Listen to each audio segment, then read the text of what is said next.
Hello, everybody, and welcome to Mrs. G's Story Time. We are reading Secret at Pheasant Cottage by Patricia Sanjan with permission of Moody Publishing Company.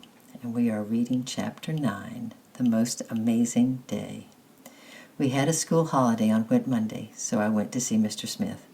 I found him, as usual, bent over his writing, looking tired and worried. But he always seemed glad to see me and always found time to share some new poem or story that he had enjoyed. "Well, Lucy," he said, "have you come to tell me about your great secret?" He flung himself back in a comfortable chair, and I perched happily on the arm, because I had gradually come to talk openly to Mr. Smith as I talked to no other grown-up. "Yes," I replied, "I'll tell you now because it's all over. But I shall have to begin right at the beginning and tell you about my father. You see, he did something very wicked when I was 3, and he went to prison." I glanced at him anxiously to see whether he was very shocked, but he only said, "Go on, tell me more." So I told him my story all over again, just as I had told Don and the warden, and like them he listened quietly until I had nearly finished. So quietly, with his head so bowed that I thought perhaps he was asleep. So I stopped talking. "Have you gone to sleep?" I asked softly. He looked up quickly. "No, I'm not asleep," he said. "I'm just listening. But tell me, Lucy, tell me this. If he was such a bad man, why do you want to see him again? You're happy with your grandparents. Wouldn't it be better to forget all about him?" My eyes filled with tears. This was what I had sometimes thought myself, but Don in my own heart told me that my reason was wrong. "He's my dad, isn't he?" I almost shouted. "And even if he's been bad, I'm still—" I couldn't say any more, for tears were streaming down my face. Mr. Smith pulled a handkerchief out of his pocket and handed it to me, and after a few moments I was able to go on. "I didn't forget him. I went. It was terribly difficult. But he's forgotten me. He's been out 2 months now, and he hasn't come. If he'd wanted me, he'd have come quick, wouldn't he?" Mr. Smith leaned forward and said quietly, "He'll come, Lucy, and he'll be a lucky man to find such a brave, faithful, loyal daughter waiting for him. You see, when people come out of prison, they are sometimes ashamed and afraid. After all, from what you say, your grandparents don't seem to think much of him, do they? What would they do if he came?" They said I could choose," I sniffed, "but they wouldn't want me to go. And, well, he was a bad man, wasn't he, and to have gone to prison. They want me to grow up good, and I couldn't leave them. I wouldn't know what to do." I still felt like crying, for the whole problem seemed too great to be solved, and I didn't know where to turn. But Mr. Smith could not tell me what to do either. He only said, "He was a bad man 9 years ago, Lucy, but 9 years is a long time. People sometimes change, especially when they have little daughters waiting for them. Don't worry, I think he will come in his own time, and when he comes, you'll know what to do all right." When I got home, the house was empty because my grandparents had gone to a flower show where Grandpa was showing his prized sweet peas. Shadow came running out, wagging his tail. I flung myself down on the grass and hugged him hard, for although he could not tell me what to do, he was very comforting. Gran had often told me to pray when I was in trouble, but I could never feel there was really anyone listening, like talking into a disconnected phone.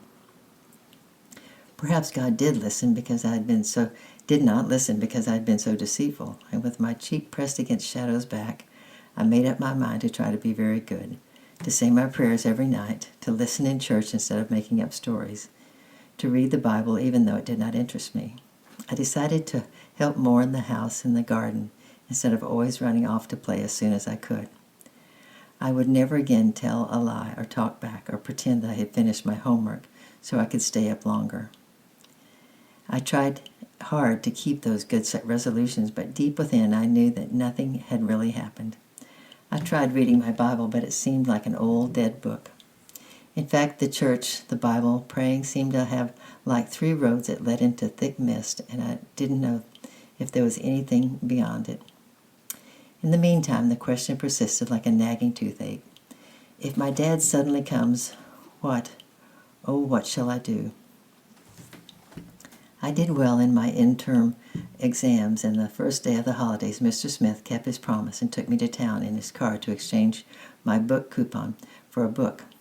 Gran had never met Mr. Smith, and he He seemed shy of coming to the cottage, but because Don's father spoke so highly of him, she let me visit him when I pleased.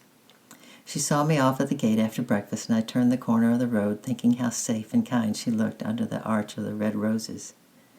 Neither of us had the slightest idea that this was to be the most eventful day in my whole life, and that nothing would ever be quite the same again.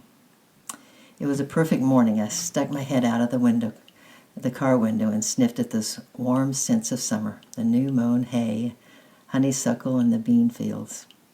"Happy, Lucy?" Mr. Smith asked suddenly. I smiled and nodded. We reached the outskirts of town and parked near the cathedral, and then spent a long time in Smith's bookstore choosing my book. Then we had ice cream and visited the cathedral, and when we finally came out, blinking into the sunshine, it was past dinner time.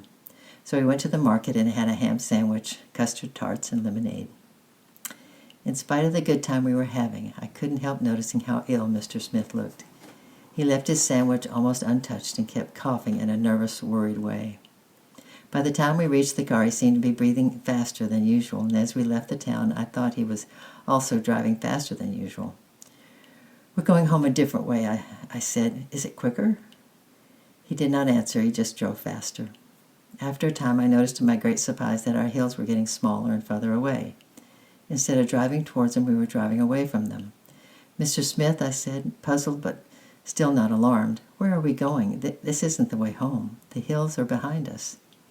But again he did not answer. A cold trickle of fear crept into my mind, and I began to feel uneasy. Why didn't he answer? Why were we driving so fast, and why did he look so white and strange?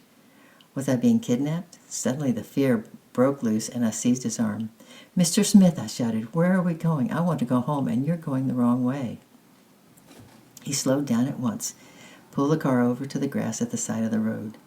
For a moment we sat in a tense silence, and then he turned to me with a gentle smile that I had come to love. I knew that I was perfectly safe with him, and wondered how I could ever have been afraid. "Lucy," he said quietly, "do you still think about your bad father of yours?" I nodded, staring. "Lucy, what would you do if he ever turned up?"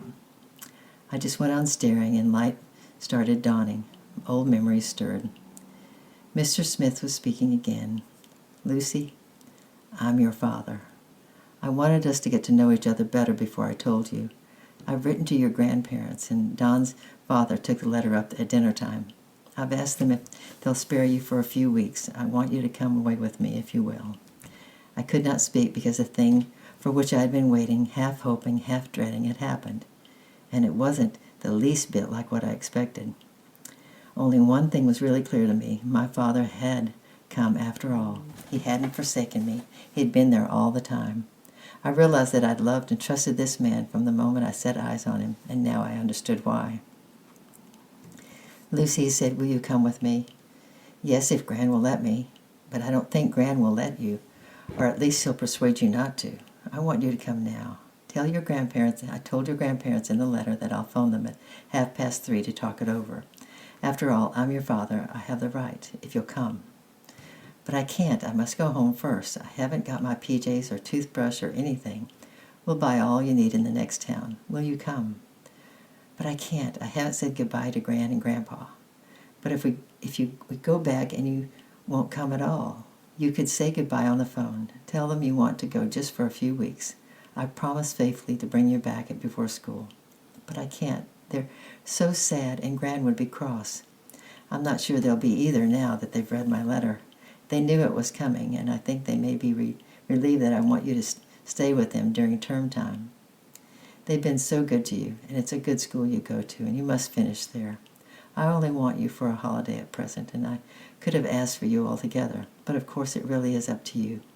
We can say goodbye on the phone and go straight on, or if you decide against it, we'll turn back. I will drop you near the gate and go on. My luggage is in the trunk, and I'm leaving today." "But why won't you come in and talk?"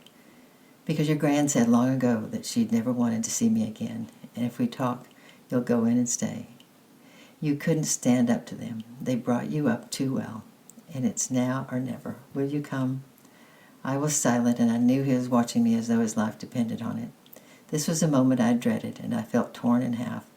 Pictures seemed to flash on the screen of my mind. Little forgotten scenes, all crystal clear. Gran waiting at the bus stop as I came out of primary school. Grandpa leaning on the gate, peering into the dusk for my homecoming. Shadow prancing down the path. They all seemed to be drawing me back to the old, secure, obedient life. I looked up imploringly and shook my head. And then, at a last scene, clearer than all the others, Don standing among the daffodils, with his head thrown back, his hazel eyes very bright, and his voice challenged me. I would find him somewhere, somehow, and I would say to him, I don't care what you've done, Dad. I'm still your boy. I drew a deep breath and nodded. I'll come, I whispered, after I phoned Gran and Grandpa. His tired face relaxed. Thank you, Lucy, he said. There's a hotel in the next town, and we'll phone from there.